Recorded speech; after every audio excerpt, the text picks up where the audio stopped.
বিগত নির্বাচনের আগের নির্বাচনে আমাদের নেতা, মাটি ও মানুষের নেতা, যিনি জন্মের পর থেকেই নেতা, আমাদের নবী হযরত মুহাম্মদ মুস্তাফা সাল্লাল্লাহু আলাইহি ওয়াসাল্লাম যখন জন্ম নিয়েছিলেন, তখন যখন কাবাঘর পরিষ্কার করা হচ্ছিল, ওনার দাদা বা কেউ ওনার পরিবারে বলছিলেন যে তোমার পরনের লুঙ্গি মাথায় দিয়ে তুমি কাবাঘর পরিষ্কার করো। দয়াল নবী হযরত মুহাম্মদ মুস্তাফা সাল্লাল্লাহু আলাইহি ওয়াসাল্লাম যখন ওনার বয়স 5 থেকে 6 বছর ছিল, তখন উনি লজ্জা কি জিনিস উনি বুঝেছেন। উনি ওনার দাদাকে বলছিলেন, দাদা যান, বা ওনার পরিবারের রওয়ায়াতের মধ্যে রয়েছে যিনারা গার্ডিয়ান ছিলেন কাবাঘর পরিষ্কারের জন্য, তাদেরকে বলেছিলেন যে এই লজ্জা স্থানকে আমি আমার সতর্কে উলঙ্গ করে মাথার মধ্যে আমার কাপড় দিয়ে আমি কাবাঘর পরিষ্কার করতে পারবো না। দয়াল নবী শৈশব থেকেই নবী ছিলেন। এমনি ভাবে আমাদের নেতা চুনারুঘাট এবং মাধবপুরের নেতা ব্যারিস্টার সাইদুল হক সুমন, উনি জন্মের পর থেকে নেতা হয়েছেন। ব্যারিস্টার সাইদুল হক সুমন ভাইকে এখন থেকে 20 থেকে 25 বছর আগ থেকে আপনারা চিনেন।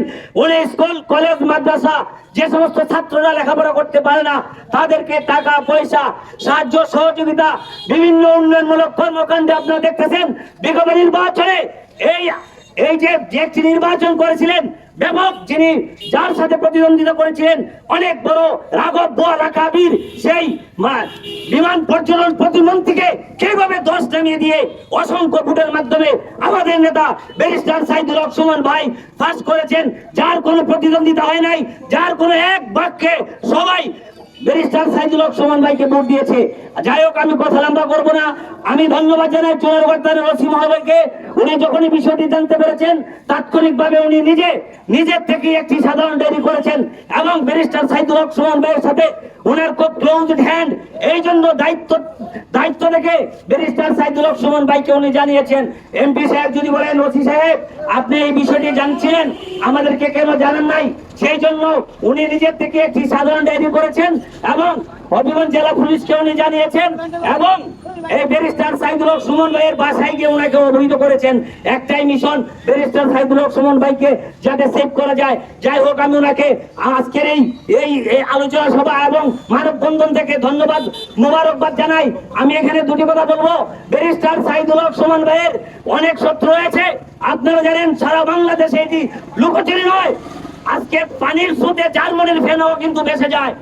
এখানে দুই ধরনের আমি আজকের এই মানববন্ধন থেকে মাননীয় নেত্রী শেখ হাসিনাকে আমি আহ্বান জানাতে চাই। রাজনৈতিক যে কোন্দল রয়েছে, রাজনৈতিক যে হিংসা রয়েছে, প্রত্যেক জায়গায়, not only Sonarughat but also বাংলাদেশের সব জায়গায়, সব জেলায়, সব উপজেলায় রাজনৈতিক যে কোন্দল রয়েছে, এই কোন্দল বাংলাদেশ আওয়ামী লীগ সরকারকে, এটা আওয়ামী লীগ সরকারের জন্য খুবই খারাপ এবং আওয়ামী লীগ সরকারের জন্য খুবই দোষ। আজকে এই মানববন্ধনের মধ্যে শুধুমাত্র আওয়ামী লীগের লোক এখানে অংশগ্রহণ করে নাই। আজকের এই মানববন্ধনে আওয়ামী লীগের লোক অংশগ্রহণ করেছে। আজকের এই মানববন্ধনে বিএনপির লোক অংশগ্রহণ করেছে। এখানে বিএনপির এই ইউনিয়নের যারা নেতৃবৃন্দ রয়েছেন, উপজেলা নেতৃবৃন্দ রয়েছেন, ওনারা উপস্থিত আছেন। আজকে সর্বস্তরের এইখানে স্কুল রয়েছে, স্কুলের শিক্ষক এখানে উপস্থিত রয়েছেন। বিভিন্ন মাদ্রাসার, বিভিন্ন মসজিদের ইমাম সাহেব রয়েছেন। রিক্সা চালক থেকে ভ্যান চালক থেকে সর্বস্তরের জনগণ এখানে আজকে উপস্থিত হয়েছেন। বিগত প্রতিবাদ সভায় চুনারুঘাটে আপনি দেখেছেন বাংলাদেশের ভিতরে যে মেজর প্রবলেম রয়েছে, হুজুরদের মধ্যে প্রবলেম, সুন্নি এবং ওয়াহাবিদের মধ্যে প্রবলেম। এই কেউ বলে নবী মাটি, কেউ বলে নবী নূর, কখনো তারা একত্র হতে পারে নাই। কিন্তু ব্যারিস্টার সাইদুল হক সুমনের এই যে গত প্রোগ্রামের মধ্যে আলিয়া মাদ্রাসার প্রিন্সিপাল এসে বক্তব্য দিয়েছেন এবং কওমি মাদ্রাসার প্রিন্সিপাল এই পর্যন্ত এই ফেতনা সৃষ্টির পর থেকে তাদেরকে একত্র করতে পারে নাই। একমাত্র ব্যারিস্টার সুমনের ভালোবাসায় সুন্নি জামাতের আলেমরা আসছেন এবং কওমি যাদেরকে আমরা তবলিগ করি তারা আসছেন, এসে মানববন্ধন করেছেন। এটা একমাত্র ব্যারিস্টার সাইদুল হক সুমনের ভালোবাসায়। নিঃসন্দেহে মাননীয় প্রধানমন্ত্রী, আপনি জানতে পারতেছেন আমাদের এই পথসভা বা বিভিন্ন প্রোগ্রাম থেকে, যেটা কেউ কোনোদিন সম্ভব করতে পারে নাই, সুন্নি ওয়াহাবি এদেরকে একত্র করা। আজকে দল মত নির্বিশেষে ব্যারিস্টার সুমনের জন্য মানুষ একত্রিত হয়েছে। নিঃসন্দেহে উনি ভালো মানুষ, নিঃসন্দেহে এলাকার মানুষ, চুনারুঘাটের মানুষ এবং মাধবপুরের মানুষ ভালো মানুষকে চোখ করেছে। যাই হোক, ব্যারিস্টার সাইদুল, আমার পরিষ্কার কথা, আমি ওনার একজন কর্মী হিসাবে একদম ক্লিয়ার, নিট এন্ড ক্লিন আমি কথা বলতে চাই। এখানে 2-3 ধরনের রয়েছে। উনি অনেক বড় বড় সন্ত্রাসীদের বিরুদ্ধে, অনেক বড় বড় দুর্নীতিবাজদের বিরুদ্ধে উনি কথা বলেছেন। হয়তোবা ওদের পক্ষ থেকে কেউ তাকে হত্যা করতে চেয়েছিল, অথবা আওয়ামী লীগের মধ্যে যে গ্রুপিং মেরু রয়েছে, সোনারঘাটের মধ্যে মেরু রয়েছে, হবিগঞ্জ মেরু রয়েছে, প্রত্যেকটা উপজেলায়, প্রত্যেকটা জেলায় দলীয় কুন্দল রয়েছে। আমি আজকের এই পথসভা মানববন্ধনের মাধ্যমে আমি সমস্ত এই কুন্দলকারীদেরকে বলতে চাই, এবং মাননীয় প্রধানমন্ত্রী সহ আওয়ামী লীগের যারা রয়েছেন অভিভাবকদেরকে আমি আহ্বান জানাতে চাই, এই সমস্ত কুন্দলের প্রতি আপনারা নজর দিবেন এবং যারা কুন্দল সৃষ্টি করে তাদের মূল উপড়ে ফেলে দিবেন।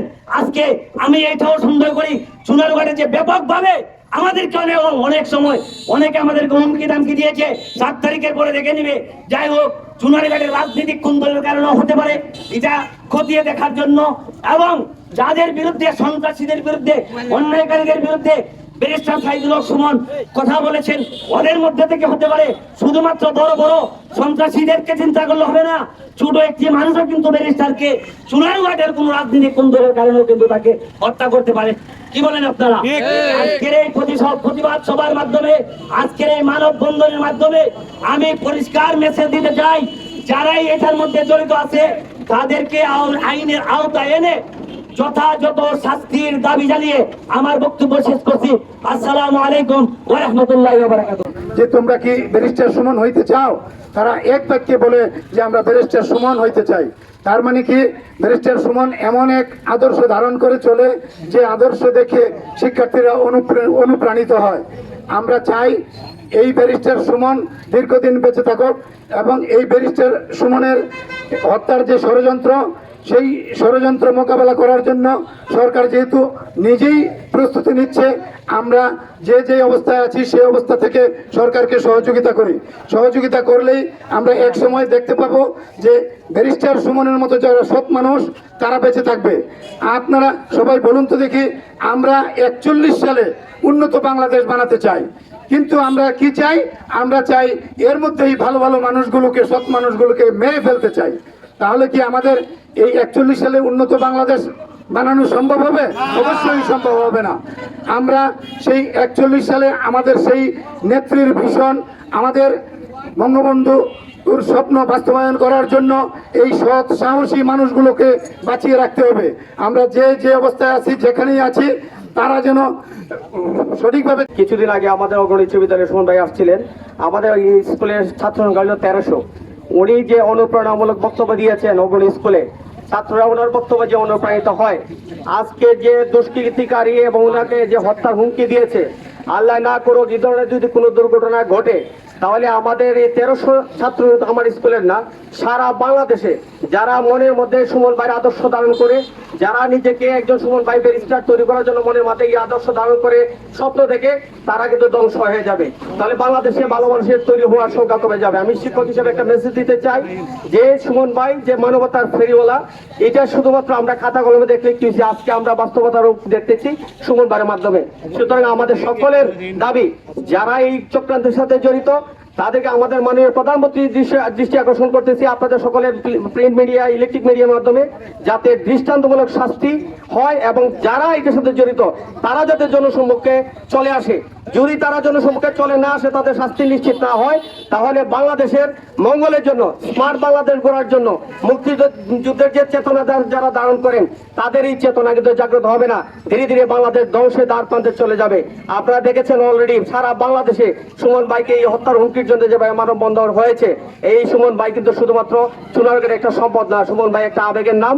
সেই জায়গা থেকে আমরা সকলেই প্রত্যাশা করি সুন্দর একটা সমাধান আসবে, এবং যারা আইনের ভিতরে এনে তাদের শাস্তি নিশ্চিত হবে, সেই প্রত্যাশায় আমরা মানববন্ধন অব্যাহত রাখবো।